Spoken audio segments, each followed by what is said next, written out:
Ce n'est pas une rumeur. On est nombreux à l'avoir vu. On est nombreux ici à Fayolle à pouvoir le raconter. On l'a vu On l'a faire. bien vu. Et de près. Le petit coup de pied qu'il a donné, comme il a tendu les bras, les a lancés en l'air, comme il a paru plonger. C'est ce qu'on a pensé qu'il allait faire, plonger de là où il était. Ce qu'on a d'abord regardé, c'est ce qu'il y avait à l'avant, en contrebas.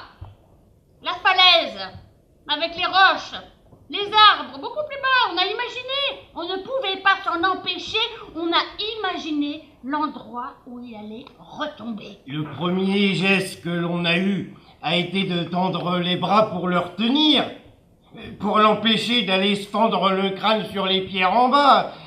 On a fait un bond vers lui et déjà il avait basculé. C'était trop tard. Il s'était lancé. Alors on a crié. Il est fou! N'importe qui aurait pensé qu'il était fou en le voyant au moment où ses pieds ont quitté le sol. Cela a duré assez de temps pour avoir vraiment peur, pour sentir en soi l'estomac se rétrécir jusqu'à devenir une pointe dure contre quoi, aussitôt, le corps entier s'est serré en un seul point de peur. On a fermé les yeux pour ne pas voir le corps tomber.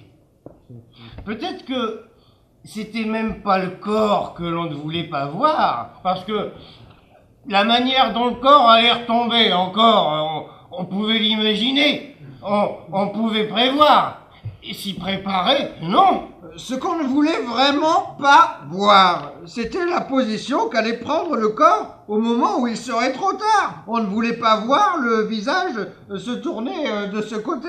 On ne voulait pas croiser son regard au moment où il serait trop tard et la chute irrémédiable.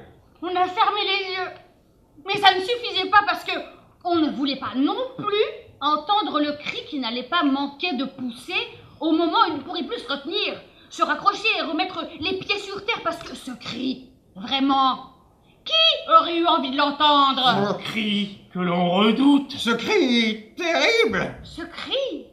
Quand il a sauté, on a fermé les yeux, instinctivement. On a fermé les yeux sur le coup, mais en fait, c'était en entier que l'on voulait se fermer pour que rien n'entrât. Ni son, ni vision, rien. Être clos en soi, ne rien voir, ne rien entendre, ne plus rien sentir, ni savoir, ne plus être là, témoin de ça. On a fermé les yeux. Cela a à peine duré, et quand on les a rouverts, ils n'étaient plus là. On l'a aussitôt cherché vers le bas, certain de voir son corps emporté dans le vide, ou rebondir contre des rochers, immobilisé dans un creux, ou brisé contre l'arête d'une roche, ou disparu dans les feuillages, les arbres, les buissons tout au fond. Mais non, il n'y avait rien. On a cru que les ombres et les lumières nous jouaient des tours, mais on s'est penché davantage et il n'y avait rien. Vraiment rien. Pas de trace de corps. Alors, on a eu ce réflexe, parce que on a tous un jour ou l'autre observé les oiseaux au moment où ils s'envolent. On a levé les yeux